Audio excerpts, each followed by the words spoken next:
MSGBC Media, being helper in the service of God.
Halo sahabat Ministerial Spouses Jakarta Banten Conference dan sahabat-sahabat MS dimanapun berada, salam sejahtera bagi kita semua.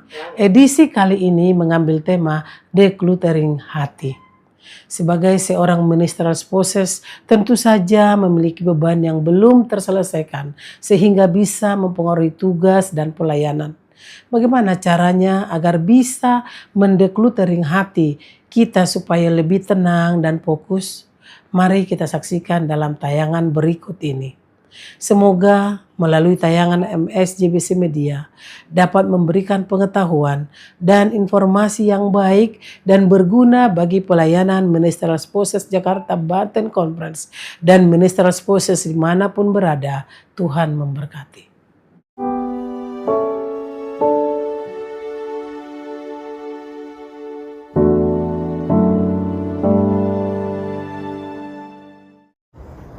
Shalom Ministerial Spouses Jakarta Banten Conference dan Ministerial Spouses dimanapun berada. Di penghujung tahun 2025 ini, saya rindu membagikan renungan dengan judul Decluttering Hati. Namun sebelumnya, marilah kita berdoa.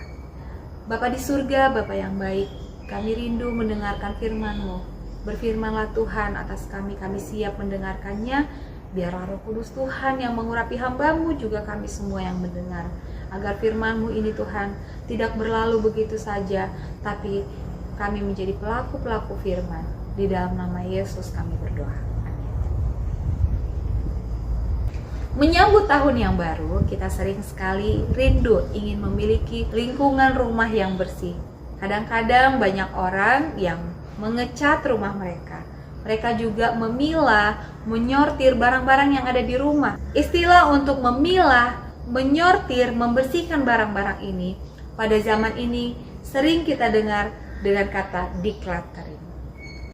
Biasanya barang-barang yang di-decluttering, maka barang-barang ini bisa dibuang jika memang tidak diperlukan, bisa juga didonasikan kepada orang yang membutuhkan, atau bisa juga didaur ulang. Bahkan bisa dijual, seperti sekarang kita dengar dengan istilah pre-love. Tapi pada saat ini saya tidak akan membahas lebih jauh tentang decluttering rumah ataupun barang-barang, tetapi pada saat ini saya ingin mengajak kita merenungkan tentang decluttering hati. Mengapa kita perlu mendecluttering hati kita? Dalam Amsal 4 ayat 23 dikatakan, Jagalah hatimu dengan segala kewaspadaan, karena dari situlah terpancar kehidupan. Allah berkata di dalam firman-Nya, kita perlu menjaga hati kita, karena dari situlah kita akan memancarkan sinar kepada orang-orang yang ada di sekitar kita. Bila mana kita menyimpan hal-hal yang buruk di dalam hati kita, maka hal-hal buruklah yang akan kita pancarkan kepada orang lain. Di dalam Matius 7 ayat 16-20 dikatakan, dari buahnya lah kamu akan mengenal mereka. Dapatkah orang memetik buah anggur dari semak duri, atau buah ara dari rumput duri? Demikianlah setiap pohon yang baik menghasilkan buah yang baik, sedangkan pohon yang tidak baik menghasilkan buah yang tidak baik.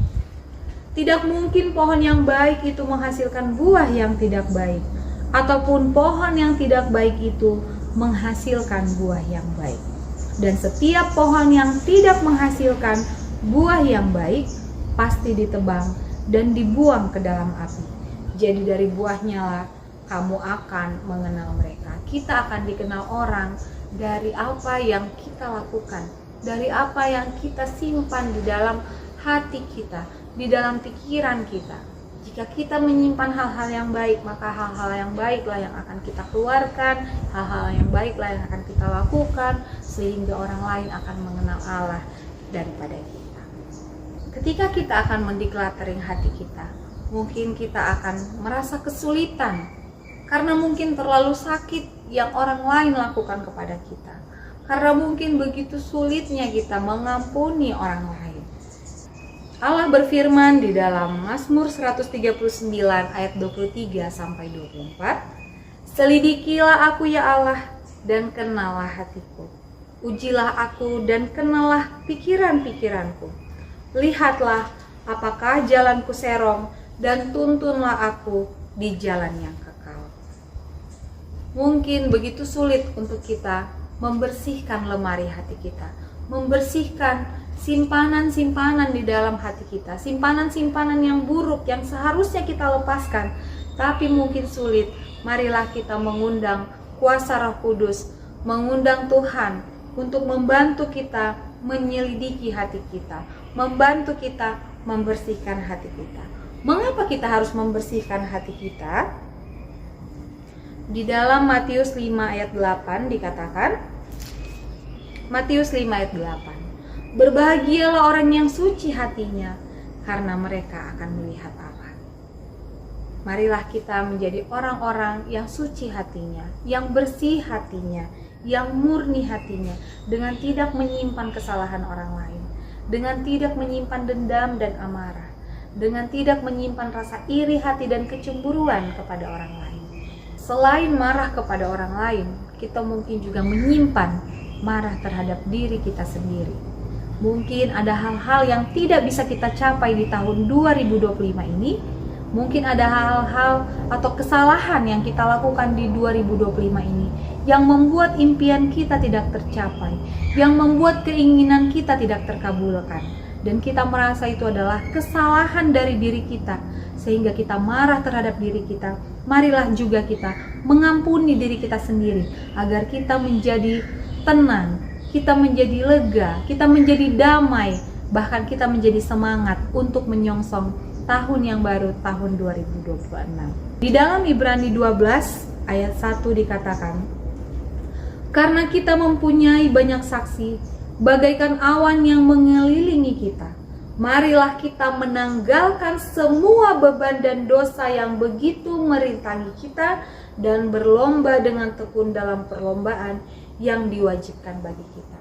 Marilah kita menanggalkan hal-hal yang tidak baik itu yang ada di dalam hati kita, supaya kita dapat menjalani tahun yang baru, tahun 2026 dengan penuh semangat, bahkan iman dan kerohanian kita akan bertumbuh. Tuhan memberkati kita. Amin.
Selamat bertemu kembali sahabat Ministerial Spouses Jakarta Banten Conference. Bagi sebagian sahabatku mungkin ada yang belum mengenal saya. Saya perkenalkan, nama saya Renta Silalahi, lahir tanggal 8 Desember 1968. Istri dari pendeta Bangun Pasaribu yang saat ini melayani di Jemaat Taman Palem Jakarta Banten Conference. Kami menikah pada tanggal 24 Juni tahun 1992. Tanpa terasa, usia pernikahan kami sudah 33 tahun. Puji Tuhan, kami dikaruniai 4 anak, 2 putri dan 2 putra. Anak kami yang pertama bernama Wernes Elizabeth Pasaribu, tamat sarjana akuntansi dari UNAI, menikah dengan Brian Simajuntak dan dikaruniai 1 putri. Anak kami yang kedua, Windarti Juliana Pasaribu, tamat sarjana akuntansi dari UNAI, menikah dengan Angga Putra Butar-Butar dan dikaruniai 1 putri. Anak kami yang ketiga, Edwin Timothy Pasaribu, tamat sarjana akuntansi dari UNAI juga, bekerja di salah satu perusahaan di Jakarta, dan mohon doa untuk rencana pernikahannya tanggal 7 Desember 2025 nanti.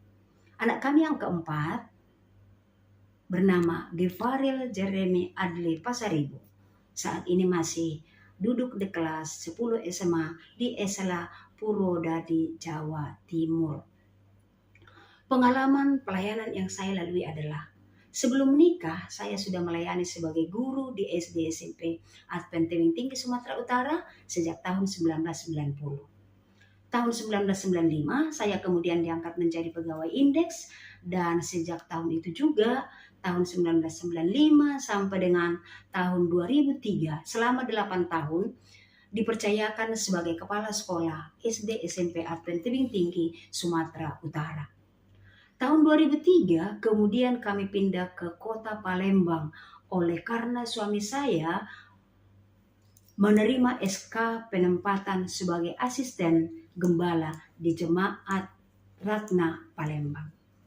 Tahun 2004 sampai 2007 saya kemudian melayani sebagai guru di SD SMP Advent Ratna Palembang. Tahun 2008 sampai 2012 saya melayani sebagai kasir ABC Bandar Lampung di Bandar Jaya, Lampung Tengah. Tahun 2014 sampai sebagai guru SD SMP Advent Serang. Setahun kemudian di tahun 2015 sampai Juni 2025, selama 10 tahun, saya dipercayakan sebagai kepala sekolah TK SD SMP Advent Serang. Dan sejak Juli 2025 sampai sekarang, saya melayani sebagai guru di SMP Advent Depok Timur. Puji Tuhan, dalam pelayanan kami, saya harus melakukan tugas ganda sebagai guru di sekolah Advent, sekaligus mendampingi suami dalam pelayanan sebagai gembala di berbagai tempat dan jemaat. Pelayanan kami mulai dari 2003 sampai 2004, kami melayani di Jemaat Ratna Palembang.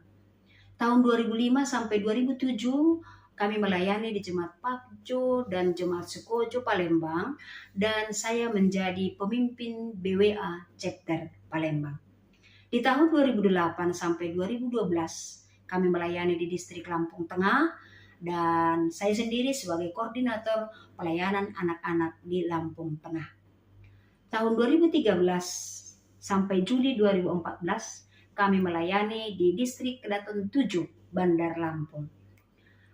Sejak bulan Agustus 2014 sampai 2016, kami melayani di Jemaat Serang dan Cilegon Jakarta Conference. Dan tahun 2017 sampai 2020, kami melayani di Jemaat Tangerang Palem Seme. Tahun 2021 sampai 2023, melayani di Jemaat Petukangan Selatan, Jakarta Selatan. Dan 2024 sampai sekarang di Jemaat Taman Palem, Jakarta Barat. Kami merasakan begitu besar kasih karunia Tuhan dalam perjalanan kehidupan keluarga kami. Tuhan sungguh amat baik, memimpin dan menuntun setiap langkah kehidupan keluarga. Dan dalam pelayanan kurang lebih 34 tahun dalam pelayanan ini. Sahabat Ministerial Spouses yang dikasihi oleh Tuhan, perjalanan kehidupan kita, keluarga kita, pelayanan kita selalu dalam kendali Tuhan. Untuk itu tetaplah setia melayani Tuhan dengan hati yang tulus dan penuh sukacita, maka kehidupan dan pelayanan kita pasti akan selalu diberkati Tuhan. Terima kasih dan terpujilah Tuhan yang memberkati kita dari sekarang sampai selama-lamanya. Amin.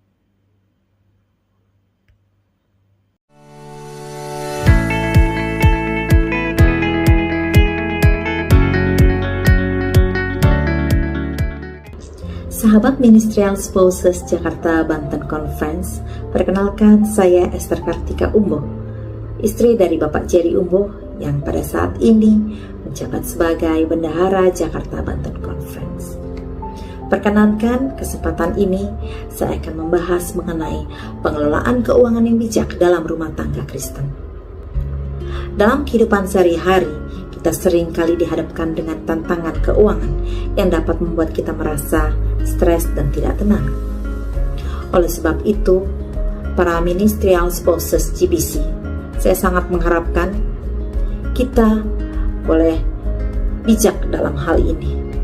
Dalam Alkitab dan juga nasihat Ellen G. White memberikan kita petunjuk yang jelas tentang bagaimana mengelola keuangan kita dengan bijak.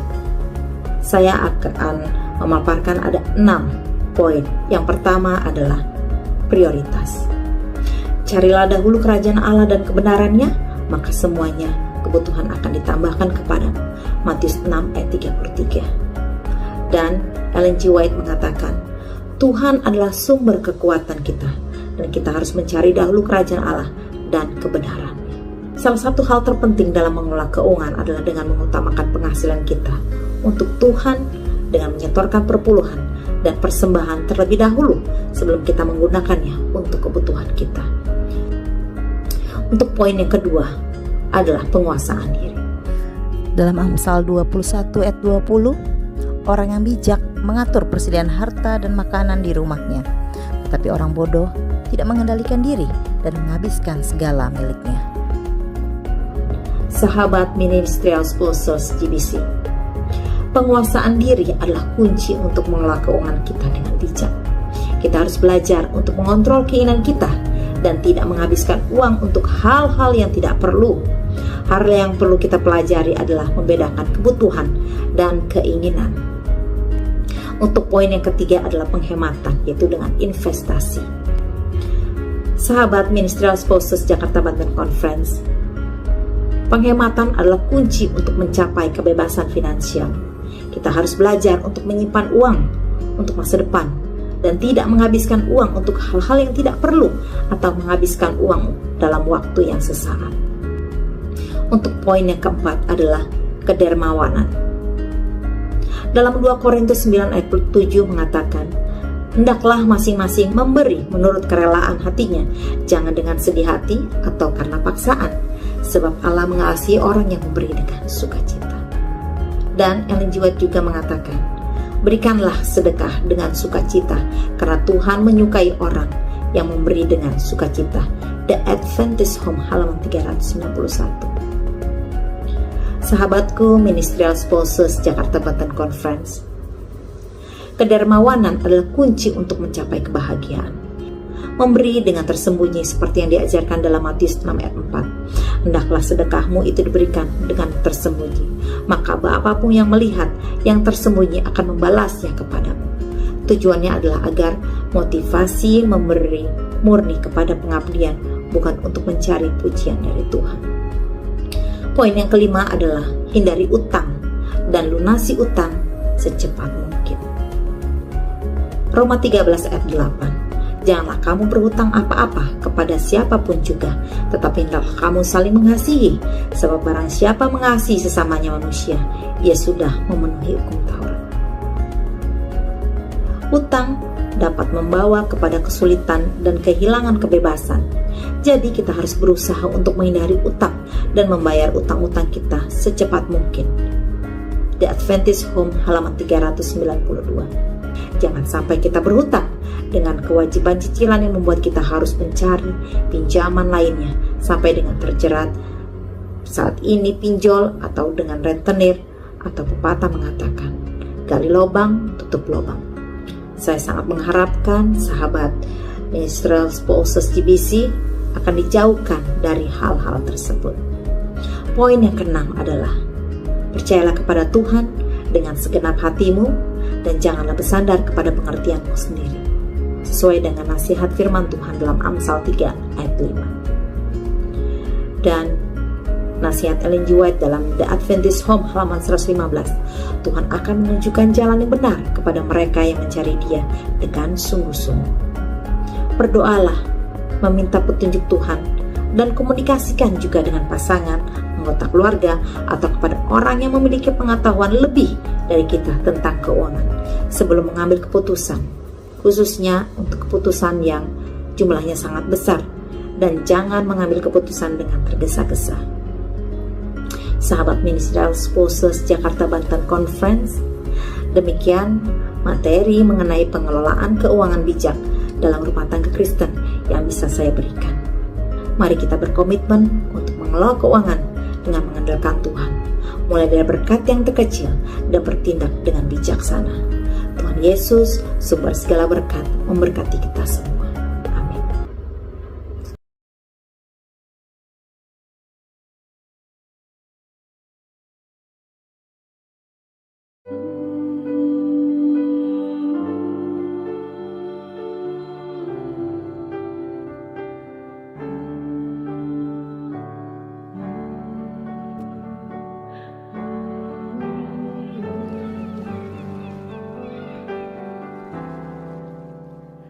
Ajaiblah terbenamnya mentari,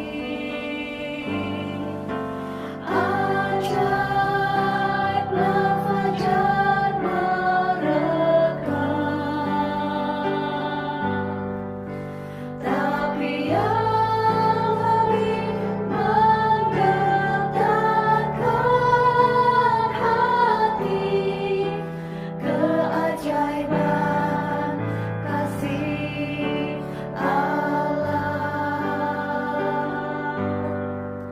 yang teramat ajaib dari semuanya, kasih Allah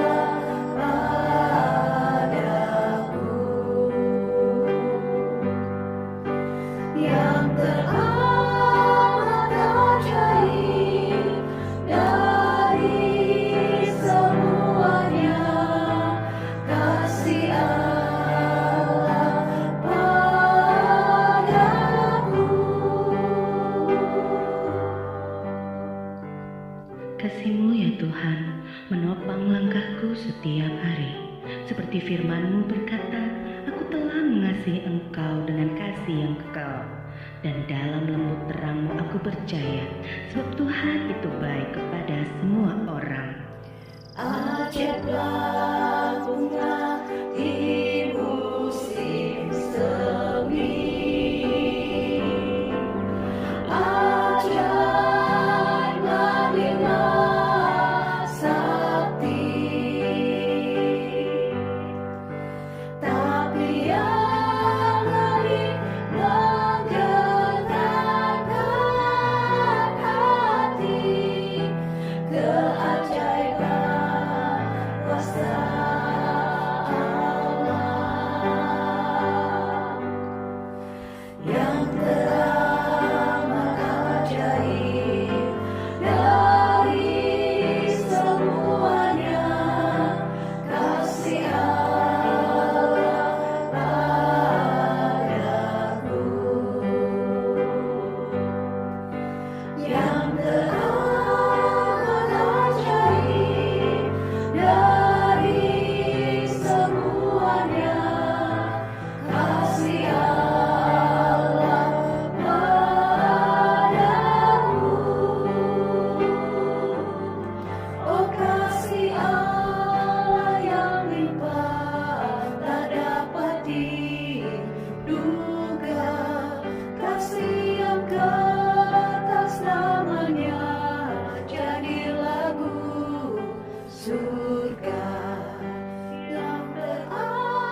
Shalom sahabat Ministerial Spouses.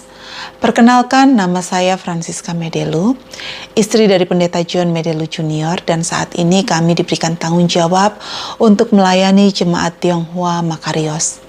Pertama-tama saya berterima kasih untuk kesempatan yang diberikan kepada saya untuk mengambil bagian di sesi kesaksian ini. Izinkan saya berbagi pengalaman, menyaksikan begitu baik penyertaan Tuhan di dalam hidup pelayanan saya, dan tentunya perlu untuk diketahui bahwa bagi saya secara pribadi, menjadi seorang istri pendeta bukanlah cita-cita saya. Dan saya yakin ada dari beberapa kita yang sama dengan saya, walaupun ada banyak juga sahabat kita yang lainnya yang memang merencanakan hidupnya untuk menjadi pendamping seorang hamba Tuhan. 18 tahun yang lalu kami memutuskan untuk cuti leave of absence dikarenakan suami saya akan berkuliah lagi untuk mengambil S2. Di saat semua persiapan pada waktu itu untuk kuliah sudah lengkap, dan tanpa disadari ternyata waktu itu saya hamil anak yang kedua. Ini tentunya adalah hal yang tidak diduga. Mengapa? Karena memang sudah lama sebetulnya kami mengharapkan untuk anak yang kedua. Mengingat jarak antara anak pertama dan kedua memang agak jauh. Ketahuan hamil di satu sisi memang kami senang, tapi di sisi lain ada perasaan bercampur yang menurut kami kenapa baru sekarang diberikan di saat kami persiapan untuk kuliah sudah siap. Sempat kami berpikir apakah kita tunda kuliah atau tetap jalan terus. Tapi kami berpikir waktu kemarin kami harapkan. Tetapi jika sekarang diberikan dan Tuhan tahu dan Dia yang buka jalan untuk kuliah, saat itu kita serahkan semua kepada Tuhan. Dan kita percaya bahwa Tuhan pasti yang akan take care of everything. Untuk kuliah di Filipina sesungguhnya itu adalah pengalaman yang sangat baru yang tersendiri bagi kami. Kami memang benar-benar membutuhkan penyertaan Tuhan secara total. Dan perlu diketahui bahwa ketika kami memutuskan untuk pergi kuliah, sponsor utama kami adalah Tuhan.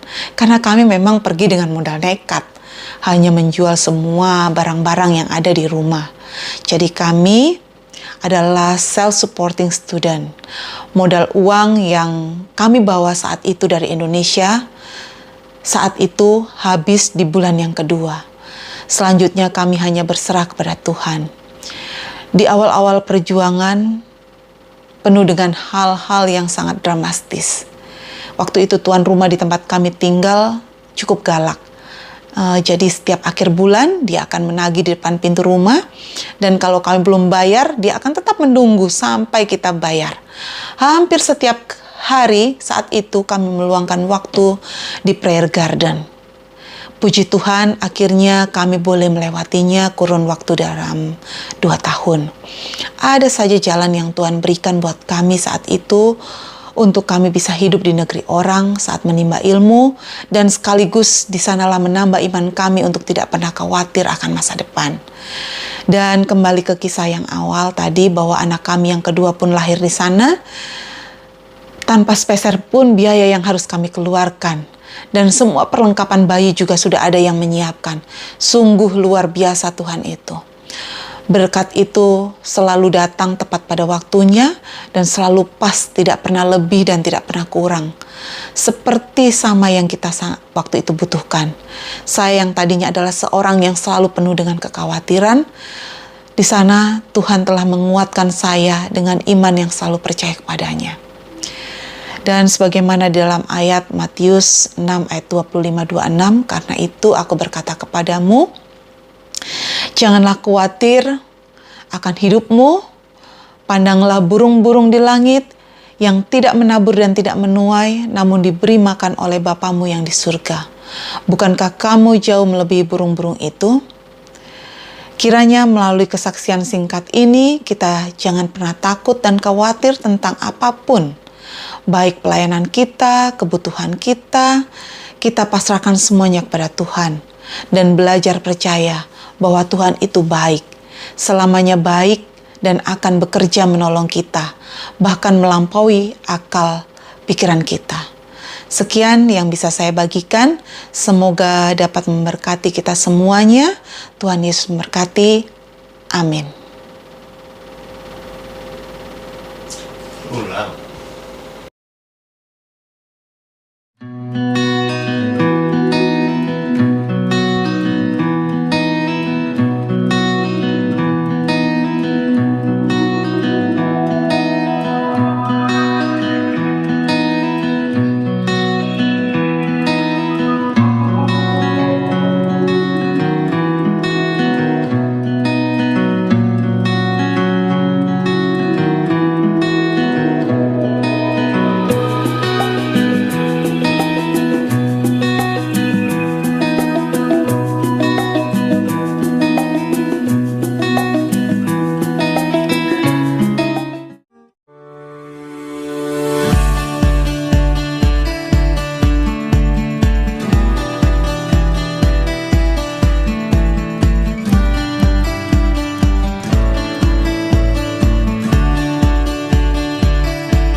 MSGBC Media, we help in the service of God.